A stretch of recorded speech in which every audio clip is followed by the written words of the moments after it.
हनुमान जी महाराज कब उदास हुए हैं? जब उन्होंने अशोक वाटिका में जगत जननी मां जानकी का दर्शन किया। और कंडीशन क्या थी?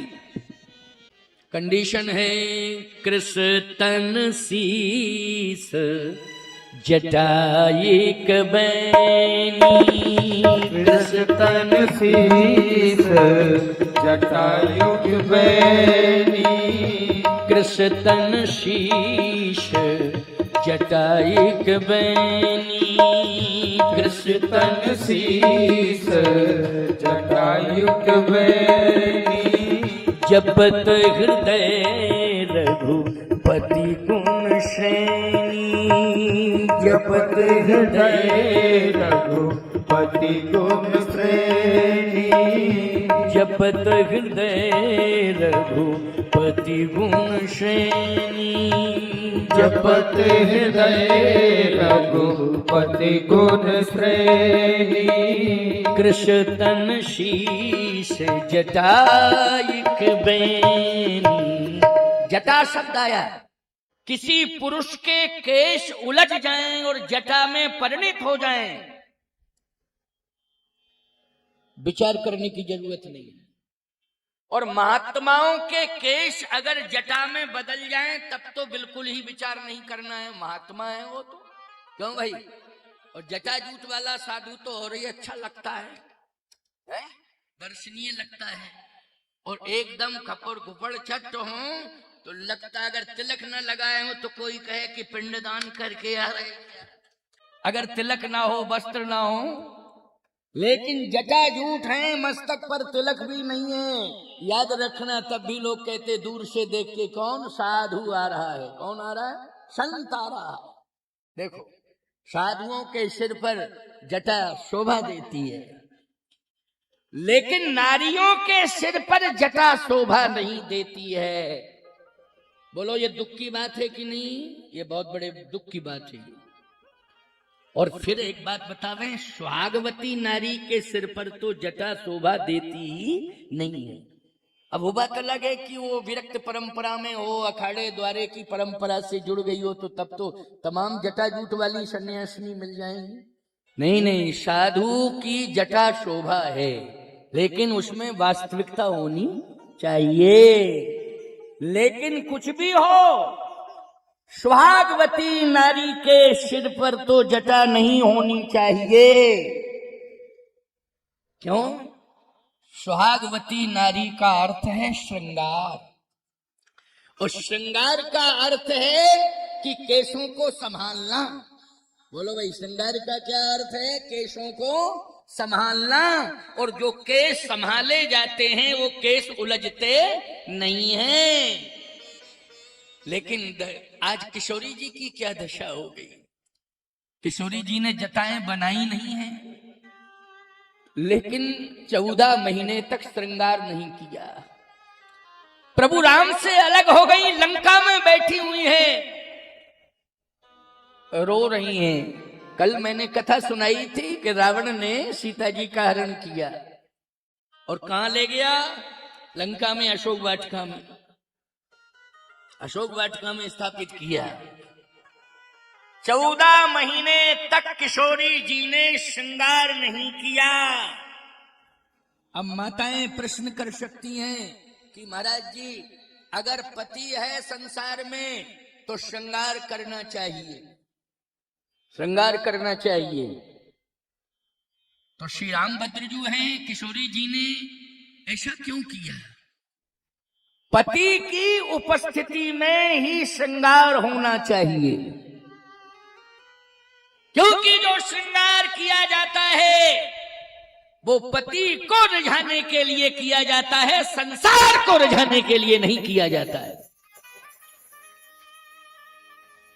इसलिए पति की उपस्थिति में विशेष श्रृंगार करना चाहिए, नहीं सामान्य श्रृंगार में ही रहना चाहिए। अगर पति उपस्थित नहीं है तो श्रृंगार तो करना चाहिए, लेकिन सामान्य श्रृंगार होना चाहिए। जैसे मस्तक पे सिंदूर होना चाहिए, पति भले ही दूर चला गया हो, नित्य होना चाहिए ये। और मंगल सूत्र होना चाहिए, पति भले ही दूर चला गया हो। लेकिन विशेष श्रृंगार तो तब होना चाहिए जब पति उपस्थित हो। ये बात साधु कहेगा और किसी की हिम्मत नहीं है कहने की, साधु ही कह सकता है। पूरी दुनिया मेरी बात सुन रही है। खैर, देश के अलावा जो लोग सुन रहे होंगे, हिंदुस्तानी परिवार, अगर हिंदू संस्कार वहां होंगे सनातन के, तो वहां भी वो हिंदू सनातनी श्रृंगार कर रही होंगी, हमारी बहन बेटियां जो रह रही होंगी। और नहीं तो हमने ये देखा है कि पाश्चात्य सभ्यता भारत की नारियों को प्रभावित कर रही है। भारत की नारियों को पाश्चात्य सभ्यता प्रभावित कर रही है। लेकिन श्री जानकी जी ने आर्यावर्त की कुलवधू है, इक्ष्वाक वंश की कुलवधू है, आर्यावर्त की बेटी है, वो मां है। उन्होंने विदेशी सभ्यता को नतमस्तक कर दिया लंका में, श्री किशोरी जी ने अपने प्रभाव से। लेकिन आज पश्चिमी सभ्यता हमारी बहन बेटियों को प्रभावित करे, ये दुख की बात है। क्या रामायण सुनती हो, क्या रामायण को पढ़ती हो, समझ में नहीं आता है। अगर रामायण को ठीक से आज का प्रसंग सुन लो और इस पर विचार करना पड़ेगा, और ये मेरे शब्द जो है हृदय में, अंतःकरण में रखने पड़ेंगे। जब भी कोई ऐसी चुनौती आए तो इन शब्दों पर विचार करना पड़ेगा। इन शब्दों के माध्यम से आपको अपने धर्म और सत्य की रक्षा करनी पड़ेगी। आइए, श्री किशोरी जी को देखा हनुमान जी ने, यहां दुखी हो गए। क्यों? जटाएं, ये जटाएं सुहागवती नारी के मस्तक पर शोभा नहीं देती है, बोलो भाई। लेकिन समस्या ये है कि पति दूर है और लंका में है, पति की अनुपस्थिति में श्रृंगार कैसे करें? अरे इन केशों की बात छोड़ो, सीता जी ने तो लंका में जब पहुंची तो ना तो वहां का फल ग्रहण किया, ना जल ग्रहण किया। 14 महीने तक जल भी नहीं ग्रहण किया, बिना फल बिना जल के रही हैं 14 महीना। इसलिए शरीर हनुमान जी महाराज को बिल्कुल दुर्बल दिखाई दे रहा है। माता जानकी का एकदम दुर्बल, कितना दुर्बल है। कृष्ण शीस जटाइक कृष्ण शीस जटाइक कृष्ण शीश जटाइक बेनी, कृष्ण शीश जटाइक बेनी। जपत हृदय रघुपति गुण श्रेणी, जपत हृदय रघुपति गुण श्रेणी। जपत हृदय रघुपति गुण श्रेणी, जपत हृदय रघुपति गुण श्रेणी। कृष्ण शीश जटाइक बेनी, कृष्ण शीस जटाइक बेनी। कृष्ण शीश जटाइक बेनी। निज पद नयन दिए मन राम पद कमल ली, परम दुखी भा पवन सुत देख जान की दीन। परम दुखी, यहाँ स्पष्ट है कि दुखी नहीं, परम दुखी, मानी परम में पूर्णता का परिचायक है परम शब्द, यानी इसके आगे कुछ नहीं। यानी परम प्रसन्न हो तो प्रसन्नता की पराकाष्ठा, परम दुखी हो तो दुख की पराकाष्ठा, यह है परम। परम दुखी भा पवन सुत देख जानकी दी। हनुमान जी इतने दुखी कभी नहीं हुए हैं जितने आज दुखी हो गए। क्यों? शरीर कृश है और केश जटाओं में परिणित हो गए हैं, टप टप आंसू गिर रहे हैं और भूमि का दर्शन कर रही हैं। बस एक ही शब्द सुनाई दे रहा है, करुणा निधान, करुणा निधान, करुणा निधान, करुणा निधान। देखो करुणा शब्द आया है ना यहाँ, करुणा निधान, करुणा निधान, करुणा निधान। हनुमान जी ने कहा राम दूत में मातु जानकी, राम दूत में मातु जानकी, राम दूत में मातु जानकी, राम दूत में मातु जानकी, सत्य शपथ करुणा निधान की, सत्य शपथ करुणा निधान की, सत्य शपथ करुणा निधान की, सत्य शपथ करुणा निधान की, सत्य शपथ करुणा निधान की। श्री जानकी जी करुणा निधान, करुणा निधान, करुणा निधान कह रही थी, तो हनुमान जी ने कहा कि यही नाम मैं भी बोलूं, सत्य शपथ करुणा निधान की, रामदूत में मात जानकी। तो जानकी जी ने कहा करुणा निधान शब्द तो कोई जानता ही नहीं है मेरे अलावा, क्योंकि ये करुणा निधान शब्द गौरा जी ने दिया था पुष्प वाटिका में। तो किशोरी जी ने कहा ये पुष्प वाटिका का शब्द अशोक वाटिका में कैसे आ गया? क्यों भाई, ये पुष्प वाटिका का मन जाहिरा चो मिले सोबर सहज सुंदर सांवरो, करुणा निधान सुजान शील स्नेह जानत रावरो। ये तो पुष्प वाटिका का शब्द है, लेकिन ये अशोक वाटिका में कैसे सुनाई दे रहा है?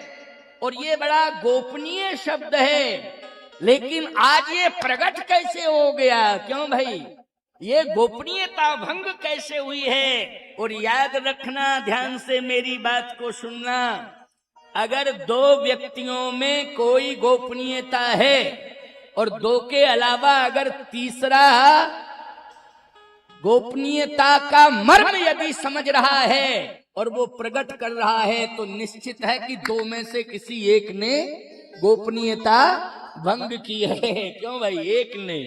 अब उस एक में कौन है? किशोरी जी को दिया था गौरा जी ने करुणा निधान शब्द, और बार बार श्री किशोरी जी राम जी को करुणा निधान, करुणा निधान, करुणा निधान कह करके पुकारती हैं। तो राम जी ने कहा कि जानकी किशोरी, ये शब्द किसने बताया तुम्हें कि करुणा निधान कह करके मुझे संबोधित किया करो? कहा गौरा मैया ने। अच्छा, गौरा मैया ने। लेकिन सही बताना, ये करुणा निधान कह करके सीता को संबोधित करना, ये मर्म राम जी ने हनुमान जी को बताया है। इसलिए सत्य शपथ करुणा निधान की, सत्य शपथ करुणा निधान की। और श्री किशोरी जी श्वासाओं से यही करुणा निधान, करुणा निधान, करुणा निधान, करुणा निधान। जानकी जी ने कहा कि रामदूत हो, लेकिन शपथ क्यों खा रहे हो? ये शपथ नहीं खानी चाहिए। कसम जिसको कहते हैं कसम, ये कसम खाने की परंपरा अच्छी नहीं है ना? कसम खाने की परंपरा अच्छी नहीं है, और कसम वही लोग खाते हैं। अगर कोई कहे मैं कसम खा के कहता हूं तो समझ लेना पक्का झूठा है, पक्का झूठा है, नंबर वन का, ये समझ लेना है नहीं। जो कसम कसम फला, गंगा कसम, हनुमान जी की कसम, कन्हैया की कसम, तुम अपनी कसम क्यों नहीं खाते हो? अपने बाप की कसम खाओ, घर भर की कसम खाओ, ये देवी देवताओं को क्यों लपेट रहे हो? खबरदार, अगर तुम्हें अपनी बात की पुष्टि करना है तो देवी देवताओं को दूर कर दो कसम से। बाकी और किसी का तुम आधार ले लो, हमें कोई दिक्कत नहीं है, लेकिन हमारे देवी देवताओं का आधार मत लो। ये बिल्कुल गलत बात है। इतना सस्ता समझ रखा है तुमने कि देवी देवताओं की कसम खा जाते हो। मतलब इससे ये हो जाएगा कि हम हरिश्चंद्र के बाप हैं, सत्य बोल रहे हैं और झूठ है पक्का। किशोरी जी ने कहा कि राम भक्त हो आप, लेकिन कसम की बात कर रहे हो, सत्य शपथ करुणा निधान की। सत्य शपथ, शपथ खा के कह रहा हूं। हनुमान जी ने कहा मैया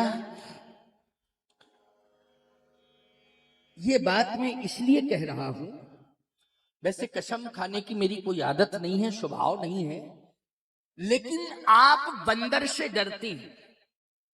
किससे डरती हैं? बंदर से। क्योंकि आपने अयोध्या में एक बंदर का फोटो देखा था, तो फोटो देख करके, चित्र देख करके आप बेहोश हो गई। वो तो चित्र था, लेकिन ये चित्र नहीं है, ये तो वास्तव में बंदर। तो कहीं आप मुझे बंदर ना समझ लें, मैं बंदर नहीं हूं, बंदर बना हूं, लेकिन मैं रामदूत हूं। और बंदर नहीं हूं, फिर शंकर सुवन केसरी नंदन। शंकर सुवन केसरी नंदन। सत्य तो यह है कि बंदर नहीं है, स्वयं शंकर ही है। जहि शरीर रति राम सो सोई याद रही सुजान, और रुद्र देह तजने बस शंकर भय हनुमान। जान राम सेवा सरस समुझ कीन अनुमान, ओ पुरखा ते लरिका भय हरते भय हनुमान। इसलिए बंदर नहीं। ये फिर बानर बानर क्यों कहते हैं? देखो यहां बानर का अर्थ तुम बंदर मत लगाया करो। जैसे सब बंदरों को देखते हो तो कहने लगते हो हनुमान जी आ गए, हनुमान जी आ गए, हनुमान जी आ गए। जिस बंदर को देखते हो हनुमान जी आ गए, हनुमान जी आ गए, हनुमान जी आ गए। हनुमान जी बंदर थोड़ी हैं।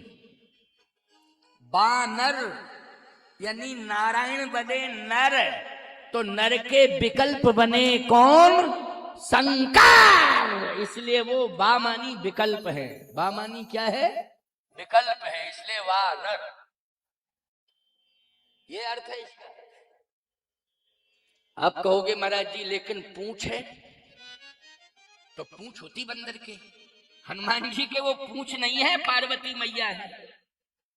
समझ रहे हो? पूंछ ऊंच नहीं है, ये तुम्हें दिखाई दे रही है, तुम्हारी आंखों पे मोतियाबिंद है, तो मैं क्या करूं? पूंछ पूंछ पूंछ पूंछ नहीं है, वो पार्वती मैया है जो पूंछ की तरह अपना भेष छिपाए हैं और पूंछ में प्रकट हो गई हूं, पूंछ के रूप में। जैसे शंकर जी वानर बन गए भेष छिपा के, ऐसी पार्वती मैया भेष छिपा के क्या बन गई?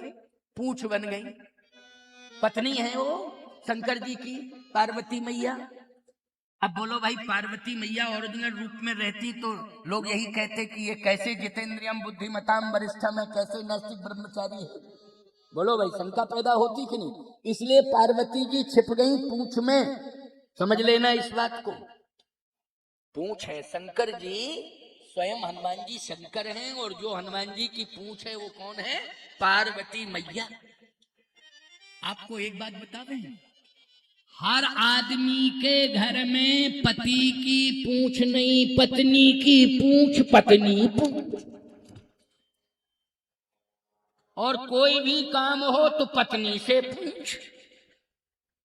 क्यों भाई? पत्नी से पूछ, कोई बात नहीं, तुम्हें सम्मान तो मिल रहा है, इसके बाद भी तुम राजी नहीं हो, प्रसन्न नहीं हो। प्रसन्न रहा करो। ये गृहस्थ जीवन में घटनाएं घटती रहती हैं, परेशानियां आती रहती हैं, हानि लाभ चलता रहता है, लेकिन उदास मत हुआ करो और ना अपने पति को ना अपने बच्चों को उदास किया करो। प्रसन्न रहो, परिवार को प्रसन्न रखो। ये जिंदगी भगवान के हवाले है, ये डॉक्टर के हवाले नहीं है। याद रखना, किसके हवाले है? भगवान के हवाले है। इसलिए भगवान के हाथ में है। जब तक वो चाहेगा तब तक तुम लोग रहोगे यहां, जब तक वो, और जब नहीं चाहेगा तो कोई भी डॉक्टर तुम्हें सुरक्षित नहीं कर पाएगा, जाना पड़ेगा। इसलिए मेरा भगवान प्रसन्नता का स्वरूप है, उसी के हाथ में तुम सबका जीवन है। इसलिए एक दूसरे आपस में प्रसन्न रहो, पड़ोसियों को भी प्रसन्न करो, नाते रिश्तेदारों को भी प्रसन्न रखो। हानि लाभ चलता रहेगा, मिलता रहता है, इसकी भरपाई तुम नहीं करोगे। यदि कोई हानि हो गई है तो परमात्मा भरपाई करेगा। इसके लिए विश्वास रखने की आवश्यकता है। किसके विश्वास की आवश्यकता है? लेकिन कभी भी साहस नहीं तोड़ना चाहिए, साहस को कभी मत तोड़ना। आज देखिए आप, हनुमान जी का ये जो प्रसंग और माँ जानकी से वार्ता हो रही है, और किस प्रकार से हनुमान जी की और माँ जानकी मैया की वार्ता हो रही है, और उसमें क्या सार निकल के आ रहा है। आज ध्यान से सुनो इसको, क्योंकि ये सप्त दिवसीय राम कथा का विश्राम दिवस है।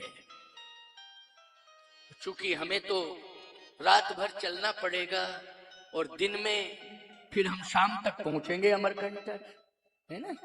और कथा कहेंगे, कल कथा कहेंगे, कोई छोड़ेगा नहीं, मंच पे बैठाएगा। महाराज आप देर हो गई, अब क्या बतावे, जल्दी चलो जल्दी चलो, जल्दी चलो, जाना पड़ेगा, बोलना पड़ेगा। एक भी दिन गैप नहीं रहता है, लगातार यात्राएं रहती हैं। जवान ड्राइवर समय के पहले बूढ़े होके घर में पड़े हैं, और हम जम के क्यों बनेंगे? हमारी गाड़ी के ड्राइवर जो है क्योंकि रात दिन चलते हैं, क्या किया जाए, लेकिन बाबा है शायद, है कोई दिक्कत नहीं, आनंद है। समझ रहे हो कि नहीं? इसलिए आओ, ध्यान से सुनो। न रहो न निराश करो मन को, निराशावादी नहीं बनो, आशावादी बनो। सबसे कह रहा हूं मैं, जितने भी यहाँ अबाल वृद्ध नारी बैठे हैं, सभी से, बच्चों से भी कह रहा हूं, युवाओं से कह रहा हूं, आशावादी बनो, निराशावादी मत बनो। हनुमान जी ने कहा कि मां, करुणा निधान की शपथ का अर्थ यह है कि आप बंदर को देख करके, चित्र देख के डर जाती हैं, लेकिन मेरी जो आकृति आपको दिखाई दे रही है, इसकी सत्यता को मैं सत्यापित कर रहा हूं कि रामदूत जो है बंदर नहीं है, रामदूत तो सुंदर होता है। इसलिए मैया, मैं शपथ खा के कहता हूं कि मैं रामदूत हूं, इस रूप पर ध्यान मत देना। श्री जानकी जी ने कहा, तुम्हारी वाणी में जो जादू है और जो प्रभाव है, एक एक शब्द में प्रभाव उत्पादकता है। मैंने ऐसी वाणी की प्रभाव उत्पादकता अभी तक कहीं नहीं सुनी, किसी से नहीं सुनी। ना तो मिथिला में, मेरे पिताजी बड़े ज्ञानी विज्ञानी हैं, तो वहां भी सत्संग बहुत हुआ, लेकिन किसी संत की वाणी से ऐसी दिव्यता नहीं आई। मिथिला के अलावा अयोध्या में भी 12 साल तक मैंने कथाएं सुनी हैं, लेकिन ऐसी दिव्यता, भव्यता और प्रभाव उत्पादकता किसी की वाणी में मुझे नहीं सुनाई थी, न सुनने को। 11.5 साल तक मैंने कहां बैठ मुनिगण सहित नित्य सिय राम सुजान सुनहि कथा इतिहास सब आगम निगम पुराण। 11.5 साल चित्रकूट में कथा सुनी, लेकिन ऐसी वाणी में किसी ने हमको सुनाया ही नहीं, न ऐसी दिव्यता, न ऐसा ज्ञान विज्ञान की प्रभावोत्पादकता मेरी दृष्टि में नहीं आई, न मेरे कानों में पड़ी। इसका मतलब यह है कि आप वक्तृत्व कला विशारद हैं। ये सीता जी ने प्रमाण पत्र दे दिया, डिग्री दे दी हनुमान जी को। क्या? वक्तृत्व कला विशारद। इसलिए वाल्मीकि रामायण में हनुमान जी को वक्तृत्व कला विशारद कहा है। बोलो ये डिग्री किसने दी है हनुमान जी को? जल्दी बोलो। श्री किशोरी जी ने दी है। इसलिए प्रभु राम ने मंत्र दिया है, राम जी तो गुरु हैं ही, लेकिन किशोरी जी ने जो ज्ञान को श्रवण करके योग्यता देख करके जो डिग्री दी है वक्तृत्व कला विशारद, इसलिए श्री जानकी मैया मां तो है ही, लेकिन हनुमान जी के गुरु के रूप में श्री जानकी मैया आज प्रतिष्ठापित हो रही हैं। राम जी भी हैं और गुरु, और श्री किशोरी जी भी गुरु हैं, और राम जी पिता हैं और किशोरी जी माता भी हैं। लेकिन एक बात बताओ, क्या मुझे यहां कब तक रहना पड़ेगा? तुम ही बताओ कब तक रहना पड़ेगा? हनुमान जी बोले घबराइए नहीं, कछुक दिवस जननी धर धीरा, कछुक दिवस, थोड़े समय तक। वैसे माता जी ऐसी कोई बात नहीं है। अब ही मां तुम्हें जाऊं लवाई,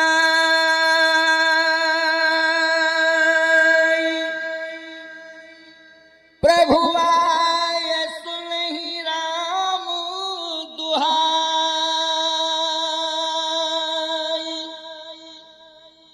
अब ही मां तुम्हें जाऊं लवाई, प्रभु आयु सुनहि राम दुहाई। लेकिन प्रभु की आज्ञा नहीं है,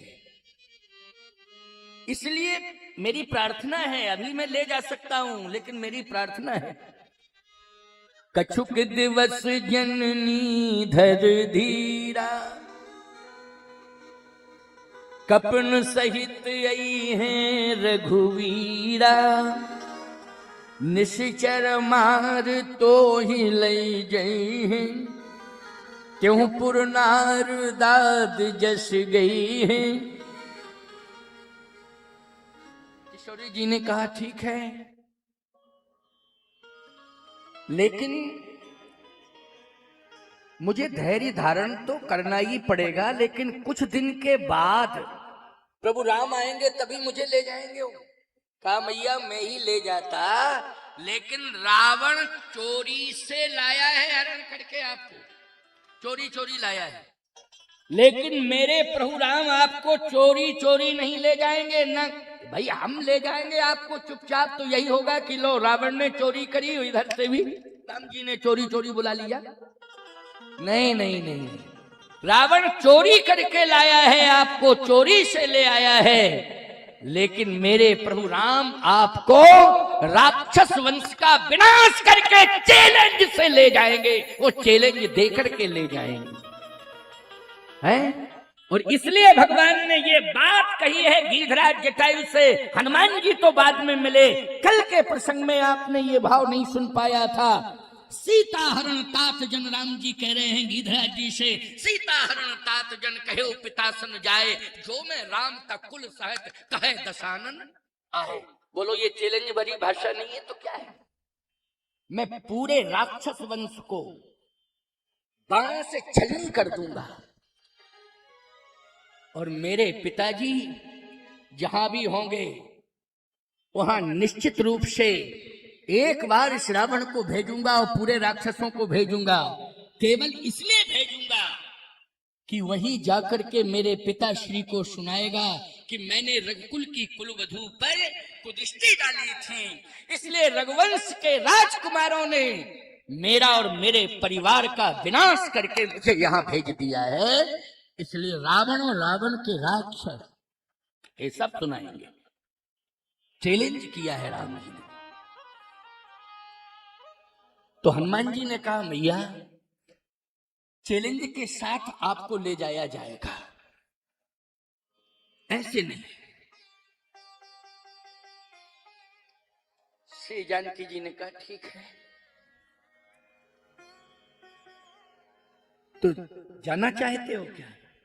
हनुमान जी ने कहा मैया जाना तो चाहता हूं, लेकिन मैंने आपको कुछ दिया है, आपको पता है क्या?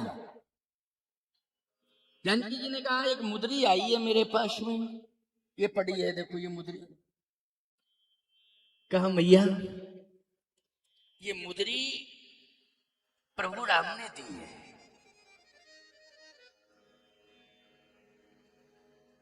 हनुमान जी ने कहा मैया प्रभु राम ने मुद्री दी है, इससे सिद्ध हो गया कि मैं राम भक्त हूं, प्रभु राम के पास से आया हूं, ये पुष्टि हो गई। लेकिन अब मैं वापस जाऊंगा तो प्रभु राम को कैसे ये पता चलेगा, पुष्टि होगी कि नहीं? सीता के पास पहुंच गए तुम, होके आए हो, ऐसा तो नहीं कि मुद्री को ये भी कह सकते समुद्री में फेंक के चले आए हो, क्या पता। जानकी जी ने कहा नहीं नहीं, प्रभु राम के पास जो मुद्री थी वो उन्होंने मेरे पास भेजी, लेकिन मेरे पास जो है वो मैं स्वामी राम के पास भेज रही हूं। तो मैया आपके पास क्या है? जानकी जी ने हाथ सिर पर रखा, ऐसे किया, चूड़ामणि आ गई हाथ में, सोने का आभूषण है चक्र जैसा, गोल गोल चक्र जैसा सोने का आभूषण, ऐसे किया और हाथ में वो आया चूड़ामणि का, लो ये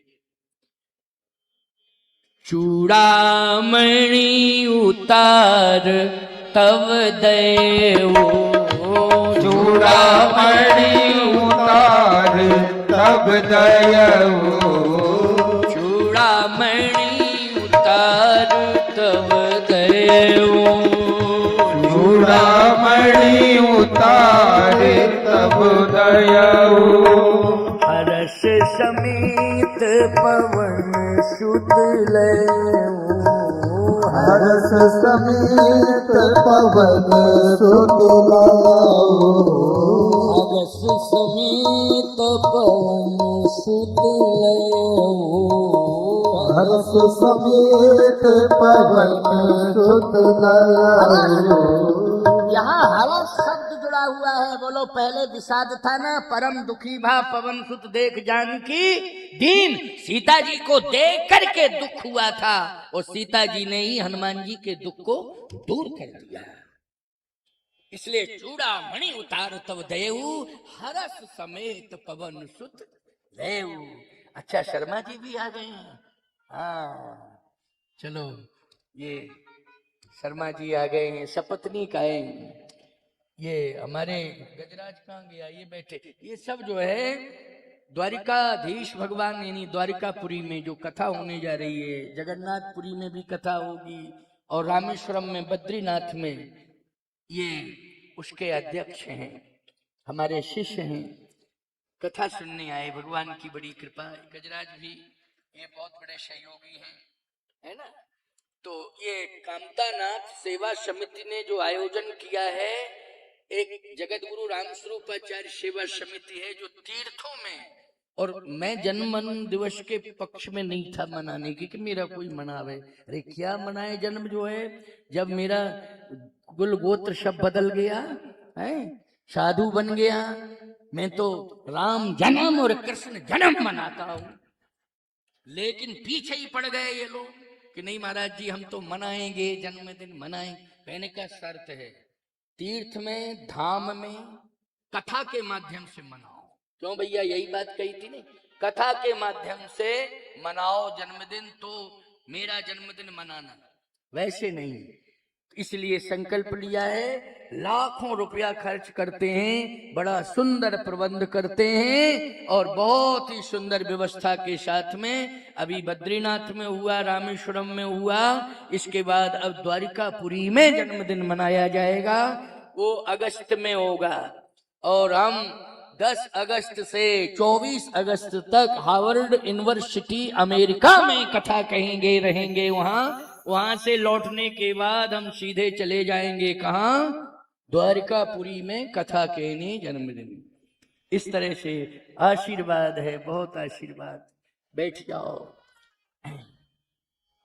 हमने कोई देखो सूचना नहीं भेजी थी इन लोगों ने ना, मैंने सूचना, श्रद्धा की बात है आए वो ये भी सब। अच्छा ये देखो कामतानाथ का पंडा आ गया, इसने कहा पहला जन्मदिन की परंपरा आगरा ने डाली, पीएस गार्डन में मना था। चलो अच्छी बात है। कोठी मीना बाजार, अच्छा कोठी मीना बाजार से शुरू हुआ था, हमको याद नहीं था, लेकिन बहुत अच्छी बात है। तो आगरा भी तो ब्रजभूमि में आता है, कोई साधारण है क्या, किस में आता है बोलो भाई, ये ब्रजभूमि है कि नहीं, ब्रजभूमि में आता है, इसलिए ये आगरा आगरा आगरा रजिस्टर रिकॉर्ड है, लेकिन ये आगरा नहीं, ये तो ब्रजधाम है मेरी दृष्टि में, क्योंकि 84 कोष में ब्रजभूमि है, बोलो है कि नहीं, 84 कोष में ब्रजभूमि है। इसलिए भैया आप लोगों को भी बहुत बहुत साधुवाद है। तो सारा शब्द आया, इसका मतलब है कि विषाद दूर हो गया। क्या दूर हो गया, विषाद, क्या आ गया, हर्ष आ गया। सीता जी ने हर्ष दे दिया। याद रखना, आप भगवान के पास जाते हो अपना दुख लेके जाते हो, लेकिन जब दर्शन करते हो तो भगवान आपके दुख को दूर कर देता है, प्रसन्नता दे देता है। क्यों भाई, प्रसन्नता दे देता है। अब भगवान क्या ले रहा है इस चक्कर में मत पड़ो, लेकिन तुम्हें तो वो प्रसन्नता दे रहा है, ये भाव है। क्यों भाई, है भाव कि नहीं, प्रसन्नता दे रहा है। आज प्रसन्न मन से हम लोग कथा सुन रहे हैं, लेकिन प्रसन्नता जो आई है उसमें प्रतीक कौन बना, बोले चूड़ामणि बन गई प्रतीक। बोलो प्रसन्नता की प्रतीक कौन बन गई है, चूड़ामणि। यानी चूड़ामणि दी तभी हर्ष समेत पवन सुतलय, हर्ष समेत पवन सुतलय, हर्ष शब्द आया है। ये हर्ष शब्द बहुत महत्वपूर्ण है। अच्छा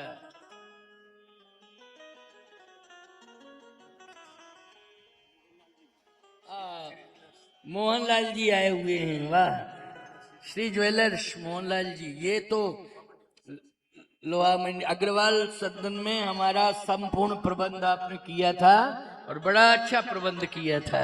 इनका सम्मान करके ताली बजा दो, क्योंकि बड़ा अच्छा प्रबंध किया था। पूरा अग्रवाल सेवा सदन है ना, लोहा मंडी का उस समय कोठी मीना बाजार में पूरा प्रबंध करके दे दिया था। बहुत अच्छे भक्त हैं और संतों के बहुत प्रेमी हैं, साधु संत महात्माओं से बड़ी श्रद्धा। मेरा भी पदार्पण पिछले बार हुआ था उनके घर में, तो आइए सुनिए जरा, बहुत अच्छी बात। क्योंकि जो लोग संतों के प्रति विशेष रूप से समर्पित और सहयोगी हो जाते हैं, उनका नाम भूलते नहीं है, संत जन लेते हैं। तो आइए ध्यान से सुनिए जरा, ये क्या दवाई छिड़क रहा है, क्या कर रहा है ये है? ये कोई है? अच्छा सेंट है, हम समझे फसल पर दवाई छिड़की जाती है, सेंट है क्योंकि वो पीछे वाला है, वो वैसा ही लग रहा है ना, लेकिन सेंट अभी शैलेंद्र ने बताया सेंट है ये। चलो अच्छी बात, हम समझे घबरा गए, हमने क्या हो गया है, दवाई क्यों छिड़की जा रही है? वाह भाई वाह वाह, भगवान की कृपा। तो आइए, सैनिटाइज क्या बोलते हैं, सैनिटाइज कहते हैं परफ्यूम। अच्छा अच्छा, आइए आइए, बहुत बढ़िया बात। विषाद दूर कर दिया, हर्ष दे दिया, लेकिन माध्यम प्रतीक में कौन बनी, कहे चूड़ामणि बनी। ये चूड़ामणि, चूड़ामणि क्या है, हम लोगों को भी इसका अर्थ समझना है। ये चूड़ामणि सिर का आभूषण है। जैसे मंगल सूत्र को महिलाएं अपने गले में धारण करती हैं, वैसे ही श्रृंगार में चूड़ामणि को सिर में जो जूड़ा बांधा जाता है उसमें धारण करती हैं, इसलिए इसको चूड़ामणि कहते हैं। जूड़े में वो चक्र की तरह होता है। प्यारे श्री किशोरी जी ने हनुमान जी को क्यों दे दिया, हनुमान जी को दे दिया, और सारे आभूषण जो है दिए थे, गिरा दिए थे, डाल दिए थे कहां, किष्किंधा प्रवसन पर्वत पर जहां सुग्रीव रहता था, ये सुग्रीव ने बताया था कि राम राम हा राम पुकारी, वो हमें देख दीनऊ पटदारी। तो पटदारी का अर्थ है कि जो पट में सीता जी ने आभूषण, स्वर्ण आभूषण थे, वो सब डाल दिए थे, लेकिन चूड़ामणि नहीं डाली। चूड़ामणि अपने साथ ले गई हैं सीता जी। ये चूड़ामणि भगवान के पास पहुंचा रही हैं। क्यों पहुंचा रही हैं? चूड़ामणि उतार तब दयऊ, हरस समेत पवन सुत लेऊ। हनुमान जी ने कहा, मैया प्रसन्नता तो हो रही है, ले जा रहा हूं और इसको स्वामी राम को दे दूं। कहा, राम जी को हाथ में नहीं देना, प्रभु राम स्वामी राम के हाथ में नहीं देना, फिर कहा चरणों में डाल देना। लेकिन भगवान राम ने क्या कहा था, हनुमान ये मुद्री सीता के हाथ में दे देना। किसमें? सीता के हाथ में देना। लेकिन क्या करें, कपि कर हृदय विचार, दीन मुद्रिका दार तब, जब अशोक अंगार लीन हरस उठकर गए। यानी कर्मणि हाथ से सीता जी ने वो मुद्री ली, लेकिन कहा हाथ से मुद्री ली है, इसका मतलब क्या हुआ? और चरणों में चूड़ामणि डाल देना, इसका अर्थ क्या हुआ? इसका अर्थ यह है, कर का भूषण राम दे। ये मुद्री जो है उंगली में पहनी जाती है, हाथ की उंगली का आभूषण होता है मुद्री। कर का भूषण राम दे,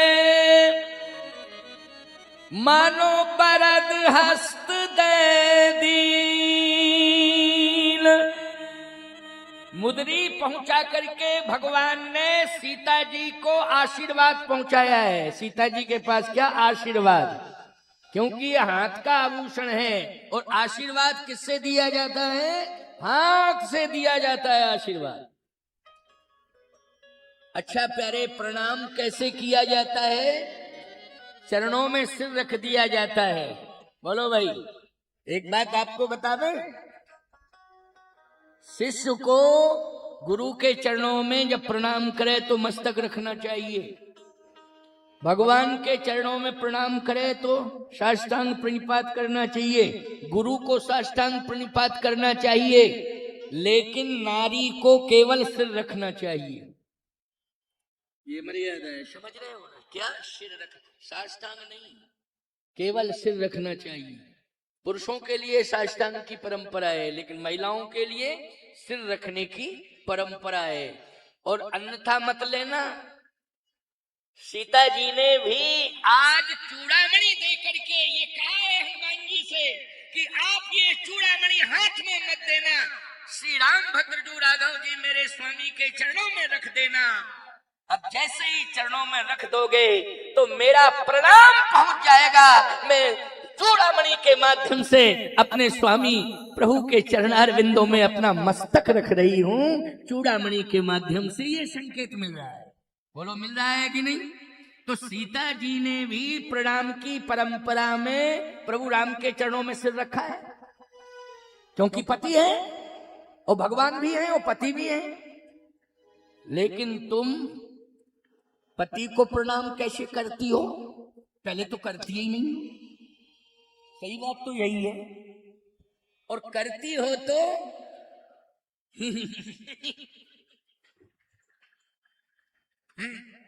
ये प्रणाम बताओ। नहीं,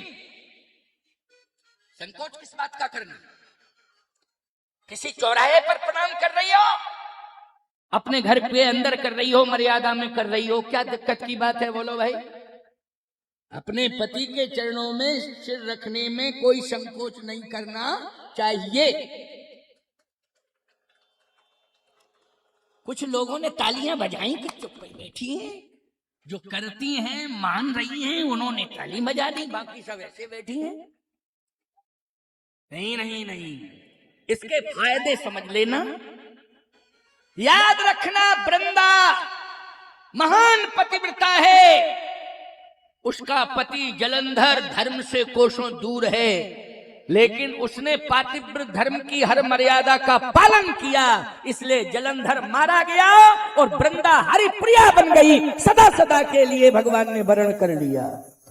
बोलो, कर लिया वरण कि नहीं कर लिया? वो क्या हरि प्रिया हो गई, विष्णु प्रिया हो गई, तुलसी हो गई, और सदा सदा के लिए भगवान ने वरण कर लिया। इसलिए भगवान शालिग्राम बने और वृंदा को तुलसी बना करके वरण कर लिया है। बोलिए शालिग्राम भगवान की, तुलसी शालिग्राम भगवान की। इसलिए संकोच नहीं करना चाहिए, इससे पावर बढ़ता है। इससे क्या बढ़ता है? पावर बढ़ता है। पत्नी के जीवन का पातिव्रत धर्म सुदृढ़ होता है और इससे परमात्मा प्रसन्न होता है और सनातन धर्म पुष्पों की वर्षा करने लगता है कि तुम मर्यादा का पालन कर रही हो, इसलिए खुशियां छा जाती हैं। संकोच करने की कोई आवश्यकता नहीं। अब जितने पति बैठे सब खुश हो रहे। महाराज ने बहुत ही अच्छी बात कही। रोज रोज टेंशन होता था, लेकिन महाराज जी ने बहुत ही बढ़िया बात कह दी। लेकिन याद रखना, ऐसे नहीं। अगर तुम चाहते हो कि मेरी पत्नी तुलसी बन जावे, तो तुम्हें याद रखना राम और शालिग्राम की मर्यादा का पालन करना पड़ेगा, तभी ये लाभ प्राप्त हो पाएगा, वरना हाथों में कुछ नहीं लगेगा। इसलिए राम और शालिग्राम की मर्यादा का, परंपरा का पालन करो। शुद्ध सात्विकी विचारधारा बना करके चलो। दोषों को शनै दूर करो और अपनी मर्यादा का परिपालन करो और अपने परम लक्ष्य को प्राप्त करो। आज हनुमान जी से श्री किशोरी मैया ने कहा तो चूड़ामणि हनुमान जी ने ले ली और सोच लिया कि जैसा मैया कह रही है वैसा ही मैं करूंगा। कह रही चरणों में रख देना।